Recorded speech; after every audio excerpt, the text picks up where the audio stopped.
Manx Radio Sport. Very good evening and welcome to the last Friday Sport preview of 2025. The approaching end of the year, though, doesn't mean we're without a busy sports schedule on Ireland this weekend. Coming up tonight, the Premier League's top two meet in a big clash in Manx football as league fixtures continue at a furious pace this weekend.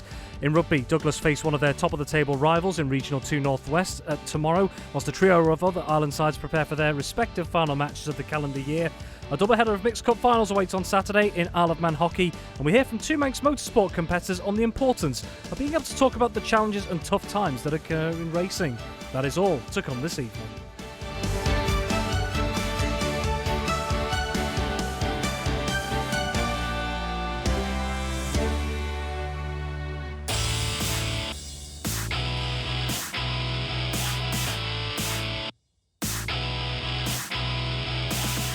Welcome to Friday Sport Preview on Manx Radio. I'm Rob Pritchard and our team of correspondents with you here over the next hour, looking ahead to the latest sporting action as we delve further into December and, of course, edging towards the end of the current calendar year. First off, this evening, we're doing things a little bit differently because we're going to be taking a look at hockey. And, of course, we did have ourselves a little bit of a hiatus, I suppose, by hockey standards last weekend. The indoor finals taking place. But coming up this weekend, on Ireland, we have the first two of three Mixed Cup finals at the end of the Mixed 2025 season, and also a trio of Isle of Man national teams are going to be on the road this weekend as well. To go through everything with us is our hockey correspondent, Ben Cunningham. So, Ben, very good evening, first of all. And, well, it was a bit of a break for you last weekend, wasn't it? That must have felt a bit strange. It felt very strange, the fact that all the sport was going on and there was nothing for me to do. I felt a bit left out. Well, there's plenty for you to get your, I suppose, teeth back into, if you like, to coin a phrase this weekend. Actually, before we get to what happens this weekend, let's talk about last weekend because, of course, the indoor finals took place across Manx hockey as well. The respective finals seeing several finals taking place at the NSC in Douglas. Well attended, of course, and it meant that the two men's, two women's divisions and two mixed divisions were all up for grabs. So, Ben, just very generally to start with as well, bringing to an end, we've already seen the mixed outdoor league season come to an end, but the mixed indoor season coming to a close. We had some thrilling contests as well, didn't we? Yeah, absolutely. And I mean, a couple of them were very, very, very well contested. I think most of them were just one goal between them. So it was great end to the mixed indoors and men's and ladies indoor season, as well as the mixed outdoor leagues. I mean, you couldn't have wrote that at the end of the season in Mixed Division 1. 4 teams and 13 mathematical ways that division could have gone. It was quite a fairy tale ending, really, to a fantastic mixed season.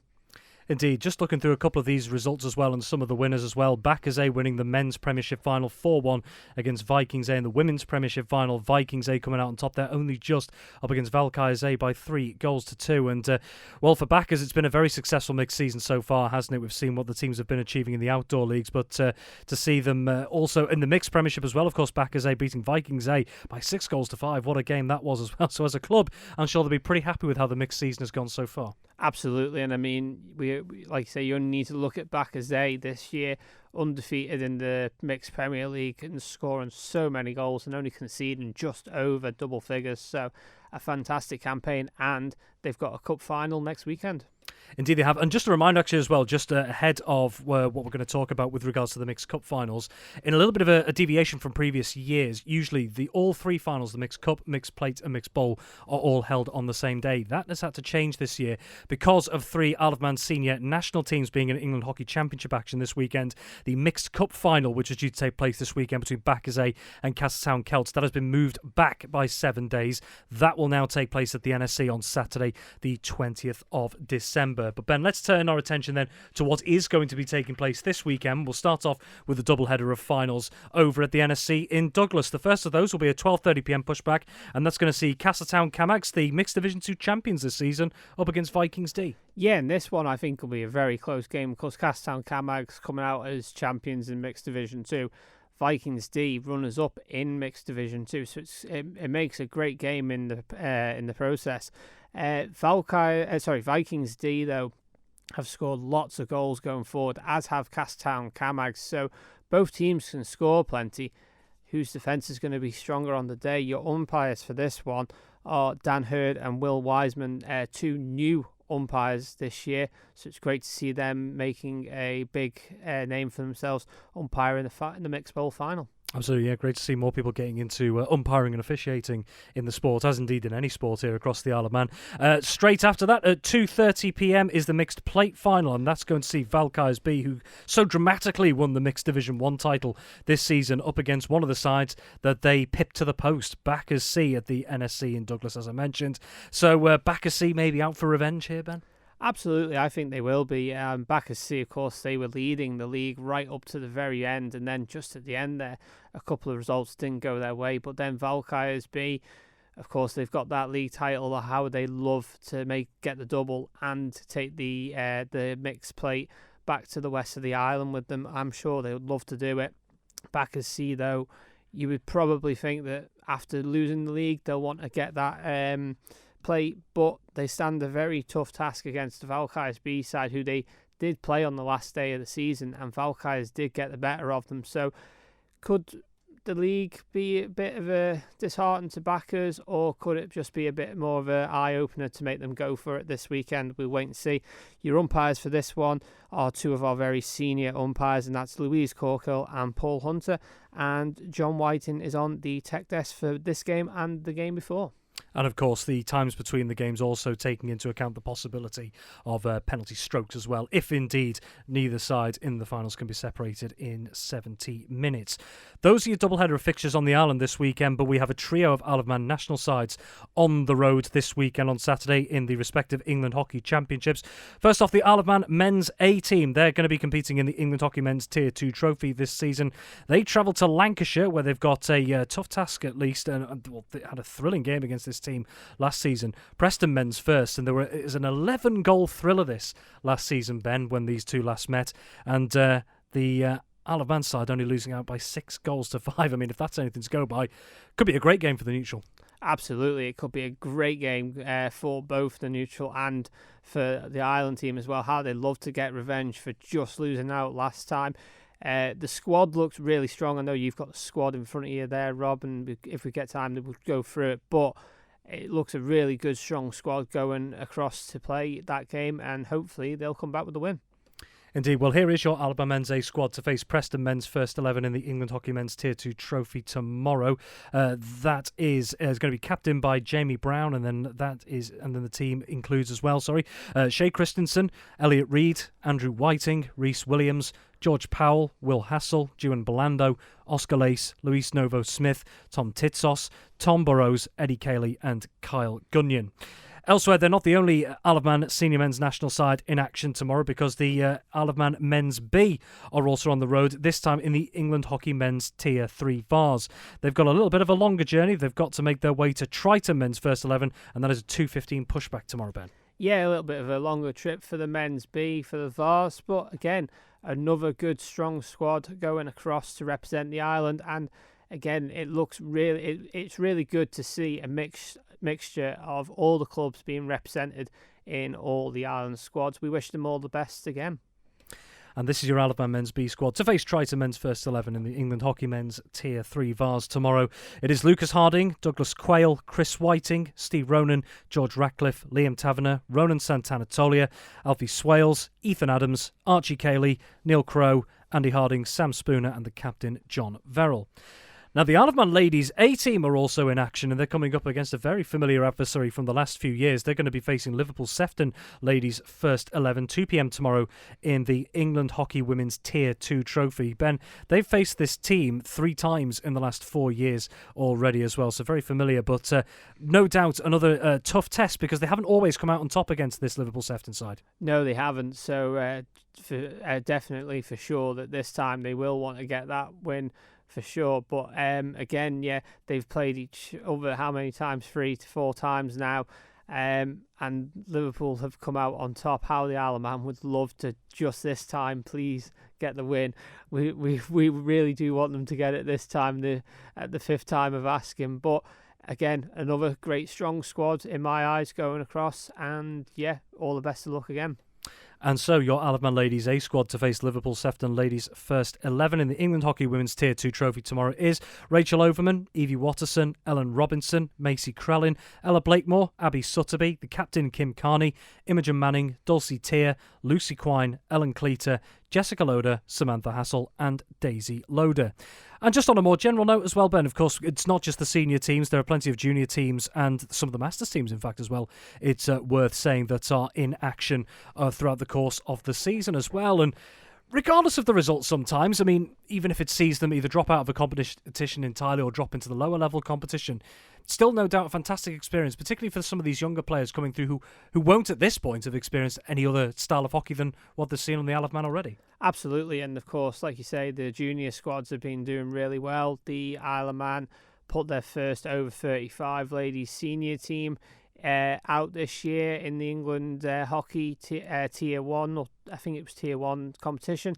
But yeah, it was a great debut by them, only just losing out to Chester by 3-2, coming back from 3 goals down as well. And then, of course, the ladies scored that goal in the last minute of the game, but it was just ruled out by the umpires. So massively unfortunate for them there, but a great campaign start for them. And all the senior teams, the Ireland teams, are just going from strength to strength in my eyes, and everything's just looking great at the moment, Manx hockey-wise. And just finally, Ben, I'm going to ask you about something that's actually the Manx Hockey Association has announced this evening, which is a great bit of news for one of the island's more experienced players. And the Manx Hockey Association says their head of performance and Castletown Hockey Club member Leslie Shimmin has been selected for the Wales over 65 squad for the 2026 season. And the 2026 campaign will see the squad take part in a series of international fixtures and tournaments in the likes of Ireland, Belgium and England. And the Manx Hockey Association is congratulating Leslie on her selection and is wishing her every success, and they're looking forward to seeing her representing Wales in the upcoming season. Great news for one of the island's players, Ben. Absolutely fantastic news. It just broke just as we come on air, which was fantastic to hear. Congratulations to Leslie. She's worked really hard behind the scenes to get up to this position, and for her to be selected is a massive testament to her hard work, and just goes to show that we might be a small island, but we can still mix with the big guns. Indeed, yes, great to see Leslie Shimmin being involved in the Wales over 65 squad for the forthcoming season. And if you want to refresh your memory, or need to refresh your memory, catch up on any of the details of the Ireland teams heading off Ireland this weekend, any of the details of the Cup finals this weekend, please do head on over to manxradio.com. Ben, thank you very much in the meantime. Manx Radio Sport. Turning our attention now to football and what is going to be another busy schedule, and of course fixtures piling up across Manx football in the last couple of weeks. No thanks to the poor weather that we've been experiencing across the Isle of Man. Joining us is our football correspondent Tony Mepham. And Tony, last weekend was a real tough one, I imagine, for not just the FA but everyone involved as well. Only a handful of games went ahead from the nearly 30 that we were due to get, and those fixtures are starting to stack up at the moment. But it's the weather. There's very little anyone can do. Exactly, Robert. There's no point in taking a chance with the pitch, because if you do, you're only going to possibly destroy it. And next week, it's not going to be available anyway. But, fair play to Onken and Corinthians about the semi-final, because we could have quite easily maybe have got away with it this Saturday. But, it's disrupting the whole league programme. Clubs are sort of sitting out because we're trying to get this cup game out of the way. And with the bowl being available on Wednesday evening, Onken and Corinthians have agreed to play it. So the semi-final will take place at 7 o'clock. And really looking forward to that one. And, it's so important in the football calendar. But, yeah, tough times at the moment for clubs having continuity of football. And when you look at it, no fixtures next week. There's no fixtures the week after, apart from the Railway Cup, and then we've got to wait till the 3rd, but those fixtures are out. Indeed. So just to add some clarity for those just catching up, I guess, and haven't seen some of the developments over the last week or so, particularly with regards to the Manx Carstalk Railway Cup. We were due to have 2 semi-finals last weekend. Only one of those took place between Peel and Laxey, with Peel going on to win and book their place in the final. The other semi-final between Onken and Corinthians, originally due to take place at Onken as the home side. Earlier that previous week, it was switched to Corinthians to try and get ahead of the weather, but unfortunately that affected Corinthians' pitch as well. That semi-final is now going to be a midweek fixture next week on Wednesday the 17th of December at the Bowl in Douglas. Kick-off at 7 p.m. that day if you're looking to stay in tune with what's going on across that remaining Railway Cup semi-final ahead of, hopefully, fingers crossed, touch wood, that the Railway Cup final will take place on its traditional slot on Boxing Day on the 26th of December. OK, let's take a look then back to league action this weekend across the respective leagues. Starting with Saturday, another full programme is planned for Saturday games, scheduled to get underway from 2 p.m. with one exception, which we'll come to in a moment. We're going to start in the Canada Life Men's Premier League with 6 fixtures there, Tony. And the obvious one to start with here is one that I'm sure plenty will have an eye on. It is between the current top 2 in the Premier League, undefeated league leaders Corinthians. They are going to be hosting second placed and defending champions Peel. This has the making of a cracker, doesn't it? It absolutely does, Rob, because a lot of pressure on both sides, I think, because, both of them have missed a little bit of football and haven't had the consistency that they wanted. But certainly Peel, with that performance against Laxey, was absolutely fantastic. And Thomas Brown, take your hat off, great performance by him. First goal belter, 2 mistakes allowed him to complete his hat-trick. But all the way through the game, he was a pain to Laxey's defence to try and deal with. And just all round, it was a good performance by Peel. But I'm not too sure where Matthew Woods is at the moment, injury-wise, because it seemed quite heavy, that challenge that he received. And he came off, and I didn't see him around for a while. So whether he went to hospital or what, I'm not too sure. But speedy recovery for him, and hopefully he plays tomorrow afternoon. But, Corinthians, they've got players back in the squad as well. Ryan Burns is back, so I just wonder what Ben Qualter is going to do at the back, because he's got Darren Kane, he's also got Baron Colley, he's got Stewie Smith in there, he's got Ryan Burns. He can sort of pick whatever sort of defence he wants, and Matthew Quirkengold's playing really well. Sean Doyle, whether he plays, he's been back in training. Sean is, I don't know if he's 100% fit, but I think you'd have to pick him. But Declan Blake in midfield, Josh Ridings is back in the squad as well. And when you just look at through the team, they're working exceptionally hard, Corinthians, at the moment. But Peel, probably on current form, you just sort of fancy them. But we'll wait and see how it goes tomorrow afternoon. Indeed, yes, Corinthians 7 points clear and undefeated at the top, but Peel, of course, with 2 games in hand as well, and only lost the once this season. Had a bit of a stuttering start by their standards, didn't they, Peel? But have really seemed to take it up a few gears over the last few weeks. Yeah, they have, and Peter Kenyak's changed it around a little bit, and I noticed a couple of changes last week, and it worked well for him. But, with having Rick Holden there alongside him, just his advice is so valuable. And there's some really good people involved at Peel Football Club. And I think whatever blip that they had, and you're spot on with it, Rob, it seems to have gone away. And it's tied in nicely with the return of Thomas Brown. And if you're creating chances, Thomas is going to finish them. There's no doubt about it. And that's something Corinthians are going to have to look after tomorrow. Outside of that top of the table clash, then over at Gary Moore, Union Mills are due to take on Foxdale. And Foxdale, it's been a long old time since Foxdale had anything resembling a clear run of fixtures, given the weather conditions we've had and the torrid time that their home ground of Billygoat Park has had over recent weeks as well. So Foxdale, after the 9 games, only the 9 games they've played so far, still with just that 1 point languishing at the bottom, still looking for that first win of the season. Heading to a Union Mills side, Tony, that sat there in 10th at the moment, 2 places above the drop zone, but 4 points clear at the moment. Yeah, I think Union Mills will look at this one and say, well, we should get the points. Ryan Kelly, I just don't know what squad he's going to have, because 1 or 2 key players have been missing. I noticed Nathan Yates is back in the squad, which is good. Owen Quayle, if he's alongside him, will keep things nice and tight. But Jordan Crawley's the main one. I think they need his influence in that midfield. And then if Tyler Hughes is sort of playing, and Jack Murray as well, then they've got a real good chance. But Foxdale, as you say, and all pitchers on the island have been struggling, not just Billy Goat. And I'm pretty certain that Alan Lemaire, the team, have got out there this week and done as much work as they can on the pitch, cut the grass, and have it prepared ready tomorrow. The news I've heard is pretty good, but I think Union Mills here will take the points. Down in the south of the island, Russian United will start the weekend in 6th at the moment, just 1 point behind St Mary's above them. In fact, only 6 points separating second right down to 6th at the moment, so Peel in second. Russian United, they're going to be at home against Douglas High School. All boys who are still just trying to climb out the bottom 2, Tony, and they're 2 points from safety at the moment. Yeah, it's going to be hard. I think Russian have just got to sort of forget the sort of disappointment of not qualifying for the Railway Cup, because they thought they were going to do it. But unfortunately, that game towards the end of the sort of qualification time against St John's just cost them dearly. But, they're still a good side. They've got good young players in there. Joe Kelly's one of them. But I like, the way the older players have come in and sort of brought them through. I've noticed that a couple of times I've watched Russian this season. Dean Kern's been in good form in goal. And I just feel that Douglas High School old boys, yes, they'd love to get some points out of this one. But I think it's tough going for old boys, and that's why I go with Russian.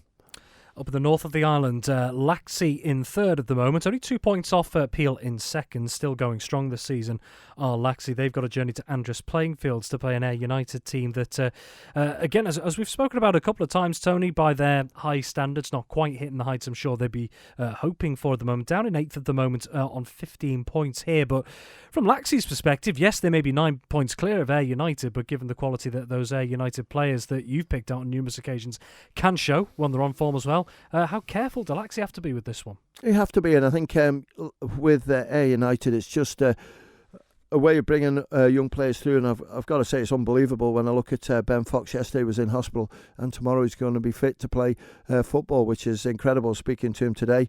But I just feel that Phil Quayle's team there have just got to keep chipping away. Laxey's, it's not going to be easy.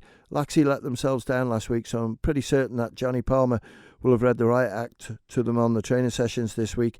And just deep down defensively, they weren't strong enough. I noticed Cameron Avery got injured right at the start of the game, so hopefully he's fit enough to come back in, because his partnership with Tom Smith or Tom Kenny, whoever, has always been pretty solid.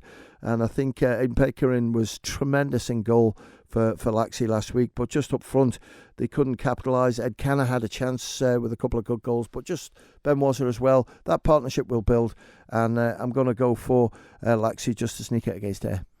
And another team right on the coattails of Laxey, as they have been for much of the start of this season, is Onken in fourth at the moment, only 2 points off Laxey. They've also got a trip north as well. They're going to be heading to Ramsey, Tony, and Ramsey, 11 points after 10 games for them. Yeah, and I think with Ramsey, they'll be disappointed where they are, because they expected to, at least get close to the Railway Cup, but they haven't been able to do it. So Anthony Cooper and Andy Perry have just got to sort of have a look at the squad and see where they can tinker with it. It has changed an awful lot during games, because I've noticed I look at one squad one week, I look at it the following week, and it's nowhere near what played the week before. So I don't know whether people aren't available, work commitments or what. I'm not too sure. But Ramsey, I think would love to do something against Onken, but Onken are looking at Wednesday, aren't they, when they play in Manx Carstore Railway Cup semi-final. They want to get there, and the way they've played this year, they've been a breath of fresh air, Rob, and it just shows you, if you work hard, bring young players through the club, stick with them, let them develop, and that's what's happened, and they're a fine team to watch. I'm going to go for Onken.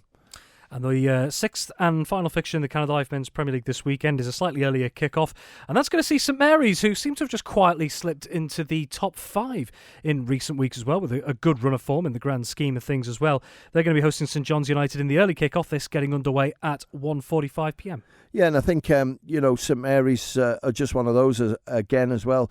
New players who have come in, they've looked strong. I think Josh Evans at the back has been tremendous when I've watched him. He's looked really solid, and St Mary's will be quietly, disappointed with missing out on Railway Cup, but probably accepted it, and they just want to keep the challenge in at the top, and they're capable of beating the top sides like sort of Laxey, Corinthians and Peel. They know that, and in this game I just think St Mary's might be too strong for them. And again, we'll just come back quickly to the Railway Cup situation and next week, of course. And again, just a reminder for people with that midweek game that's going to be kicking off 7pm at the Bowl on the 17th of December. You did mention as well last weekend, when this was all coming together, that the FA and those involved are trying to make a little bit of a sort of evening occasion of it. Well, we are. The FA are meeting tonight. It's our Christmas do later on, Rob, so don't keep me too long. Every minute you keep me here, I'm missing out on a beer. But it's what I'd like to do is we're going to have a chat with the sponsors tomorrow, but it's keen for Manx Carstore to be involved in that. But just in general, we're going to open up the boardroom upstairs, let everyone come up, have a cup of tea, have a mince pie, and just generally take on board, which I think is something, Rob, that maybe we need to look at is, we're always looking to see if we can improve the layout of the fixtures, but I think the semi-finals of the Railway Cup have just got a massive appeal to them, and I think they get lost a little bit when they're with the league programme. So if we can individually play it somewhere, which is going to be under floodlights, then it might just be something that we need to look at. So let's see how it goes on Wednesday. Onken had the chance to play it at the stadium, but they said it's not going to be fit for next week. And ours, we weren't too sure, Corinthians, and said, well, what about it at the Bowl on the Wednesday, the 17th? And they said, what a great idea. Let's give it a go. We're going to charge at the gate. It's going to be £2 entry in. all that money will go to the Craig Hartstrong Foundation. That's something that Onken are keen for, so are Corinthians as well. And let's make a festive game out of it, because the next sort of football game we'll have will be the Manx Castor Railway Cup final. And whoever meets Peel there, of course, still to be decided as well. It's and I think you've mentioned it before as well, a big occasion in the Manx footballing calendar. It's a huge occasion. I absolutely love the day, because over the years, Rob, and I'm going back a long, long time being involved in Manx football, I've been down on the pitch on Boxing Day morning with shovels clearing snow off it to get the game on, and so have both teams. It's just an amazing occasion, and if the pitch... Well, we know the pitch is going to be playable. Before on grass it wasn't. And Christmas Day you'd be getting phone calls saying, is the game going to be on? Yes, it's going to be on now because it's at the Bowl. So I think it's a huge, huge fixture. And then we could all go and have a beer afterwards, talk about the game of football. But unfortunately we'll only have one Premiership game to watch in England this year, because there's no football apart from Manchester United and whoever they're playing.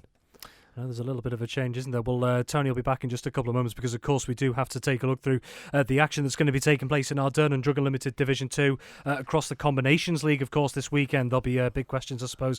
Can Pulrose United keep up that phenomenal run in Combination 2, that 100% win record? The only team in the senior men's divisions to still be managing that. It's still all battle at the top of Division 2, as mentioned, between Colby and Castletown, only one of those in action this weekend. And, of course, on Sunday as well, there'll be a triple header of women's games taking place, two more in the Canada Life Women's Floodlit Cup, and also the Canada Life Women's League as well. There's going to see a battle between West and South as well. That is all to come, though, in the next few minutes, and straight after the news, we'll be back into the footballing action. Don't go away. Manx Radio Sport.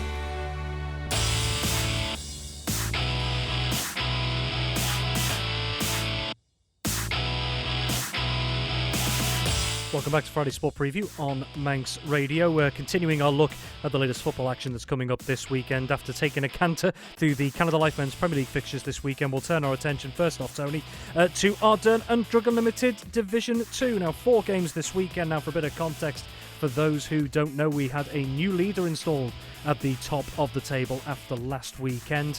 Castletown and Colby have been battling away for supremacy, and Castletown seeing their game called off last weekend with that horrible weather that the island experienced, and that allowed Colby the chance to step in and take top spot at least temporarily, which they did with a 3-0 win over Douglas and District. Well, Colby are in action this weekend and could stretch further clear with Castletown on a rest week. Tony, let's take a look through the 4 fixtures, and we'll start with Colby. They're up against Douglas Royal side that are mid-table at the moment, and potentially a big chance for Colby, even though they'll have played a couple of games more, to, I suppose, put the pressure back on Castletown. Yeah, it is. It's get the games played and get the points, and that's what they've been doing. Certainly Colby, Carl Hickey, you've got Jordan Edge as well, been scoring plenty of goals. So it's been a nice sort of time for them the last 3 or 4 games. But against Douglas Royal, I wouldn't bet against that one, because Douglas Royal has certainly improved. They're scoring goals all round. They're mixing it with, forward scoring. Midfielders are having a go as well. So, fair play to them, and some young players coming through into the system. But I just think Douglas Royal just might find it a little bit more difficult against the top side at the moment. That's Colby. Elsewhere, 2 other sides pushing toward the top at the moment, although some distance off the top 2 at the moment. Pulrose United in 4th and Marown in 5th, Tony. Yeah, this is a heck of a game, this one, because I think there's more at stake for these 2 sides, because, Pulrose, fancy their chances, as well with Marown. Slow start, of not played as many games as the teams around them. So I think David Prue's team just got to keep chipping away. Pulrose's pitch will be fine with the weather that we've had of late, and I know most pitches will have dried up a little bit this week, but this one's got a right sort of battle on its hands, and I think it's Marown who are just going to sneak this one. Elsewhere, Ramsey Centre and Old Boys, who hammered Maloo 10-1 last week, they're going to be hosting St George's. Yeah, and in good form, and Ramsey Youth Centre know that they've just got to keep winning away, because this Division 2 has turned out very interesting, because when you look at it, there's only 10 teams in it, but there's 4 or 5 there who have got a great chance of getting promoted, and against St George's you'd expect Ramsey Youth Centre to win, and after that last game where they did score 10, just shows you what sort of form they're in, so I'm going for Ramsey Youth Centre. And the team that Ramsey sent to beat Maloo, well, they'll be looking to put last week's result firmly behind them when they host Governors Athletic. Governors, along with Douglas and District, they're the two teams still searching for that first win of the season. Yeah, and I think the big problem with Maloo is having the strongest team out, and that's something that they've got to work on. Is again, I think it's probably work commitments that players aren't able to make it. And Governors Athletic would love to have a win because they keep sort of working away, and they've got a good side there. They bond really well together, a good group of lads who sort of good friendship going, and it sort of shows a little bit on the pitch now and then. But when you come across a quality team and someone who can score goals like Maloo have, they've got sort of players there, whether the Crippners sort of amongst the goals, Paddy Cooper can score goals. I think Maloo will just take victory. Very quickly, let's take a look at the combination leagues, Tony. 6 games in combination 1 this weekend. Yeah, Foxtel against Union Mills. I'm going to go for Union Mills to win that. Peel against Corinthians. This will be a battle and a half. Corinthians trying to stay in touch with Ramsey. I'm going to go for Corinthians to win. Douglas High School Old Boys against Russian. Russian have just got to keep winning to stay in touch at the top of the table. But Old Boys, if they do have their strongest team out, can make it difficult, but I'll go for Russian. Laxey against Ayr United. I'm going to go for Laxey to win. Onken against Ramsey should be a battle and a half, but Ramsey are the team at the top. They're the team to take the points away from. I'm going to go for Ramsey to win. And St John's against St Mary's. I'm going to go for St Mary's to win. And over in Ardern and Juggle Limited, combination 2, 6 games there this weekend. Yeah, I'm going to go for Governors Athletic to beat Maloo. Douglas and District against Jims. Go for Jims. Douglas Royal, who play Colby. I'm going to go for Colby to win. Michael United against Castletown. Castletown to take victory. Moran against Pulrose. Pulrose still unbeaten. Pulrose to win. And Douglas Athletic against the Georges. I think Douglas Athletic will win that one. And quickly as well, on Sunday, we have a trio of women's games due to take place on Sunday. 2 of those in the Canada Life Women's Floodlit Cup, which continues at the Bowl in Douglas. Onken versus Corinthians, and then following that, Union Mills versus Maloo. Yeah, Onken have been in good form of late, and they'll make it difficult against Corinthians. But Corinthians, again, have brought 1 or 2 younger players in, scoring goals, which is always great to see on their debuts. And I think Corinthians will beat Onken. Union Mills against Maloo. Union Mills had a good chance last week against Russian, but it didn't go to plan, and I think this week it'll be a little bit more difficult. But Maloo, I know, have been short of numbers lately, Rob, so whether they've got a full strength team, I'm not too sure, but I'll go for Maloo just to win it. And the Canada Life League, this is just a rearranged game where Peel have missed out on a few, and against Russian United, Peel should win it, and I think Russian United's girls will just love playing down at Peel, because the pitch condition at the moment, even with all that weather we've had, has been absolutely fantastic, and credit to the ground staff. Excellent. Tony Mepham, thank you very much indeed. Manx Radio Sport. Turning our attention to rugby, and with Christmas fast approaching, there's still opportunities for the Alamans rugby sides to get vital points on the board before a break over the festive period. Furthermore, there's another busy weekend of Manx rugby scheduled on Saturday. Douglas will host Sandbach at Port-e-Chee in a mouth-watering clash between 2 of the current title contenders in Regional 2 Northwest. Meanwhile, Vagabonds Ladies and Ramsey all have respective home games tomorrow in what will be their last respective games of the calendar year. As always, to analyse what's in store this weekend, I've been speaking this week with our rugby correspondent, Dave Christian. So looking ahead to the latest rugby action this weekend, rugby very much, I suppose, coming to the final stages of the calendar year ahead of the Christmas break and, of course, the turn of the year going into 2026. But a busy schedule planned this weekend once again, and we're going to start with Douglas, who've been thoroughly impressive throughout the Regional 2 Northwest campaign so far. Went into last weekend top of the table, but a late defeat at the hands of West Park St Helens actually saw them drop down to 4th. But they could regain their dominance at the top of the table if things go their way this weekend, Dave. And it's a mouth-watering clash on the cards, because their fellow title contenders, as it stands, at the very least, Sandbach, are coming to Port-e-Chee this weekend. This could be a cracker, couldn't it? Yeah, it was. Last week I was on the touchline at Port-e-Chee, and I was watching the Manx Shield game. Harry Hewson's dad, Tim, was keeping me updated with the score, and it wasn't looking good. Actually, the West Park went up by quite a bit, and Douglas had to chase the game. They finally chased, got a point ahead with a few minutes to go, but unfortunately, West Park kicked a late penalty, and that gave them the points. No news of any injuries coming out of that game, so I'm going to guess that they're going to be at full strength, and on that basis, they should be winning at home. They give Sandbach a real close run won on the away leg. They were up with 10 minutes to spare, and then Sandbach scored 3 late tries that not only stole the lead but also stole the game, give Sandbach a bonus point and didn't give Douglas anything from it. So it was a difficult one for them to take that. They're very confident that they can take them at Port-e-Chee. And the other thing is that statistically it's the home side always wins in these games. You can't always get your best side away. We're in the Christmas party season. Sandbach will know that the game's important for them, but, and a big but here, Douglas will be at full strength, home advantage, a decent crowd. I think they must start as favourites for the game.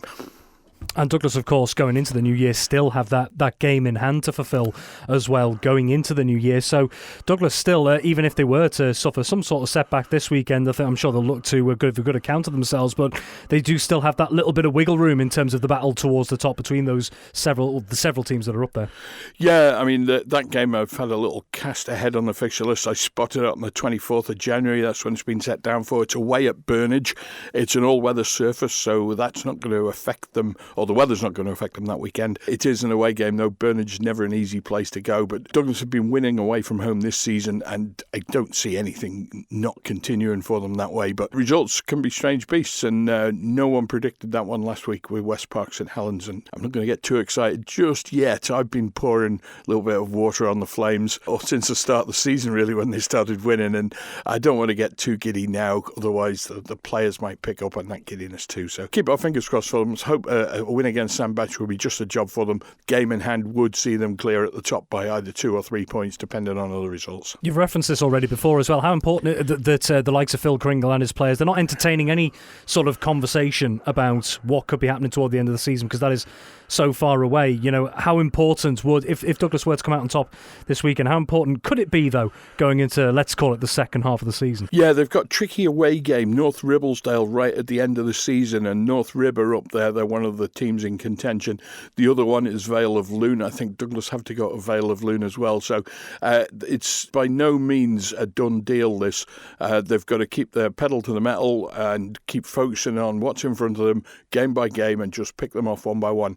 And if they can manage to keep calm and do that, I think things should be set up nicely towards the end of the season. But the last game of the season away at North Rib, that could be a championship decider, could be a promotion decider, or it could be nothing. Long way to go before we get to that potential possibility. Counties 3, ADM, Lancashire and Cheshire then, so both Ramsey and Vagabonds will have home ties to round out 2025. Let's start with Ramsey in the earlier kick-off at Morrow Park. They're going to be hosting Ashton-under-Lyne this weekend. Ramsey, it has been a tough return for them, a bit of a baptism of fire, if you like, on their return to Counties 3 ADM. So what can we what can Ramsey expect, I should say, against this Ashton-under-Lyne side? Well, I've been looking at the permutations because, of course, the league's going to split at some stage when the fixtures are completed, and there's a little bit of congestion in the middle of the table, but Ashton-under-Lyne are clear of that. I think Ashton-under-Lyne will be in the top half next season no matter what happens. Maybe they might take their eye off the ball a little bit for this game. For Ramsey, massive injury list, and we're hoping that potentially Jake Richmond might be back this week. The good news is Rory Nicholson's made himself available, as far as I understand it at least. So barring any injuries in training, Rory should be there to help shore up the front row. Outside of that, not really sure just at this stage. We know the halfbacks are secure, Dan Kelly and Tom Moffat, 9 and 10. They should be playing. But out wide is a little bit more of a question mark. We got Will Millsop, he's out injured. He picked up a head knock a couple of weeks ago. Josh Lees is still out with his shoulder injury. And missing just a couple of bodies in the back line. And if we can get some of those players back, they're going to give a good account of themselves. Duckenfield last week, the squad which I felt was a little bit undergunned, went away. They went 26-0 down in less than 20 minutes, lost 26-8 and dominated the last hour of the game, but just didn't put away their chances. The players were disappointed by that last Saturday night. Duckenfield were mightily impressed because they were expecting to walk in the park and a cricket score after what happened in the first 20 minutes, but it never went their way, and Ramsey kept plugging away, and the elusive first win will come. I suspect, however, it won't be this weekend against Ashton-under-Lyne. You're someone who knows those in the Ramsey camp well, given this return to Counties 3, and results-wise, at the very least, it's been tough for them. But what's the mood like in the Ramsey camp? Is there a feeling based a lot around the results, or is there positivity elsewhere that people are finding? No, there's a tremendous amount of positivity, Rob. The results, I guess the one that sticks out is the Bury result, where they lost 116-0. That was a weekend of an in-club wedding. Couldn't get the side they wanted to go away, and it was very disappointing for everybody. But barring that result, they've been very competitive in all their games, and all it takes is a look at the guys out on the field to see how competitive they really are. And that win will not be far away. And post-Christmas, when the league splits, they're going to get regular games at a much more level playing field. I think those the elusive win will come. Depend on who it's against, but it'll definitely come. Another Island side looking for to get another win on the board are the fellow Manx side just above Ramsey. They're Vagabonds. They're at home at Ballafletcher up against Clitheroe this weekend. Similar question around Vagabonds, Dave. I suppose, where do they see progress coming from to try and just get more points on the board? Yeah, well, the Vaggers have had a win. They've had 2 draws as well, so they're not too far away. I think they beat Duckenfield. They drew against Hoylake. They drew against Ramsey in the 0-0 thriller at the Merrick. You know, the defence is excellent. The front 5 are excellent. They just need to perhaps look to score a few more points. Where that'll come from, difficult to say. Cal Donnell is a figure for me that's been missing a lot this season. Don't know what the issues are there, but I think he's only played once or twice. He's very good in the centre, runs a straight line. He's a big lad, difficult to put down. And for him to make holes in the defence for the nippier players, the likes of Cam Finlay and Dan Bonwick to nip through, is really perhaps what they need. They've got pace out wide as well. Rob Pease is a veteran, but he's quick enough.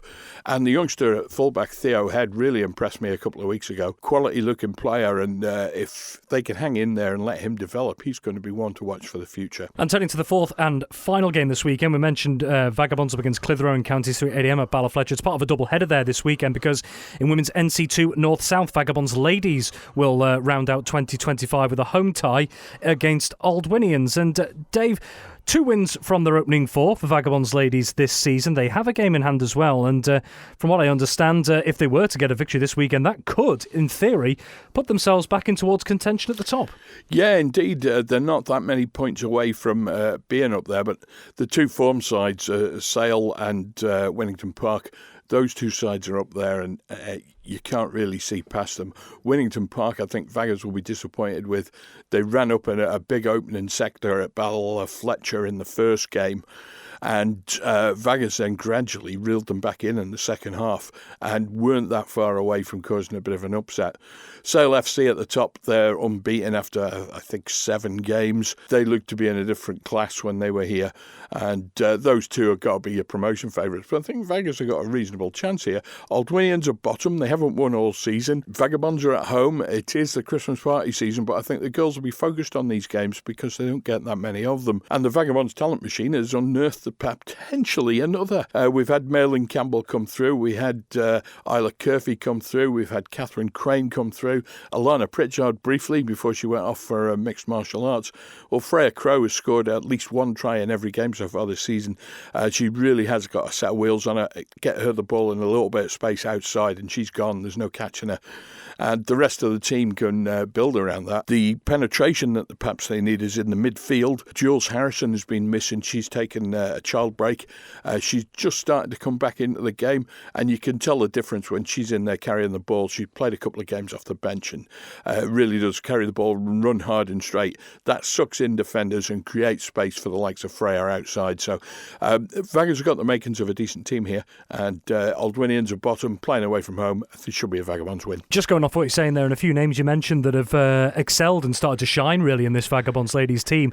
It's a conversation we've had over the last year or two, particularly a lot of newer players coming into the club and coming into the sport, as it were, and there just seems to be this constant positive atmosphere these players are coming into who've in some cases never picked up a rugby ball before, and all of a sudden they've found themselves a community. What do you think that says, not just about the playing group but also the coaches there at Vagabonds as well, that they're providing a welcoming environment for these players to not just get involved but excel? Yeah, I'm having a right smile, Rob, because once a year I go for a couple of beers with Vagabonds ladies, and you only need to see them in action in a bar afterwards to see what a tight-knit group they are, how they look after each other, and constantly taking a mickey out of each other, and that's a sign of a great team. There's a brilliant team spirit being fostered, and that will carry itself onto the field. You don't tend to see them shouting at each other, and sometimes you see that with teams. If the result's not going their way, they'll turn a little bit and chirp away at each other. Never see that with Vagabonds ladies. They are a really, really tight team. The coaches up there are working hard with them. They've got Pat Beswick up there, and Jack Kane's been coaching for a couple of years now. Those guys know what they're doing, and Vagabonds ladies are responding really, really well. And like I said, the team spirit, you just can't beat it. The girls are playing with smiles on their faces. They're having fun before, during and after the matches. It's brilliant to see.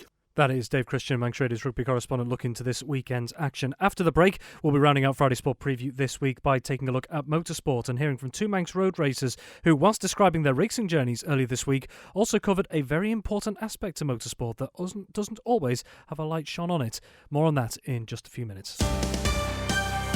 Manx Radio Sport. So finally on tonight's programme here on Friday Sport Preview, we're taking a look at motorsport, and two Manx road racers have opened up about how talking therapy has helped them through some of their toughest moments. Grant Thomson and Marcus Simpson shared their experiences at the live recording of the Journey to a Dream podcast at the Queen's Hotel on Douglas Promenade this week. They both reflected on the more difficult side of the sport, with Marcus first telling Beth Espy that after a number of incidents last year, he found he needed some support. So last year, once I had my big crash up the mountain there, I spoke to a service called Talk Service, sort of put on by the Dan Nean Fund. You know, you go to a counsellor and you speak to them about, different things and stuff. And, like I said before, some of the things that go on with road racing that you may see or whatever, they do have an impact on you. And last year, after what happened last year, I did struggle as the year went on. So, I spoke to somebody about it. It's just mental. All I did was talk, but it certainly helped me. So anybody who needs to talk, it's okay to talk, it is. That's all the mental preparation I do, really. Other than that, it's just put the helmet on and give it gas, What about for you, Grant? I mean, I know obviously over the years that there have been setbacks, you've had to come back from injury and whatever. How do you kind of reset after that sort of thing? Sort of a bit like what Marcus said, a couple of years back after a few injuries and stuff like that, you do go into a bit of a dark place, and I'll be the first to say I did go and talk to people, to try and pull you out of it, because you sort of get yourself in a bit of a rut that you think that you've got to fight on your own and stuff like that. But you've, like you said, people talk, and that's the best way to get around it. And you've just got to think and keep positive about it. When you have these little chats and that, you think to yourself, I just had a conversation with someone. I could have just rang one of these boys and had a conversation, but you can't get into depth, like it is. You go meet someone and have a talk about them, and you don't know them at all, and you've just given them your whole life story, but you walk out of there and you go, I actually feel a lot better now. And then that's when the steps start making progress, and then you're like, right, now we can concentrate on what we're doing. That's incredible, though, and I think for anybody listening who may have been in a similar position for whatever reason, it's really heartening to hear people say that is a way forward and something that is available over here. Yeah, definitely. It is massive. There's like Mark was saying, there's a stigma, especially being a lad. You think, you can't open up to people. And to be fair, I was a victim about it, and I bottled it all up until it was too late. And, it's one of them things. It takes a bigger man to, go and talk about it and get it off your chest, rather than, your mates coming to your funeral a couple of months after it. It's nicer just to get it off your chest, figure out what's going on and reset.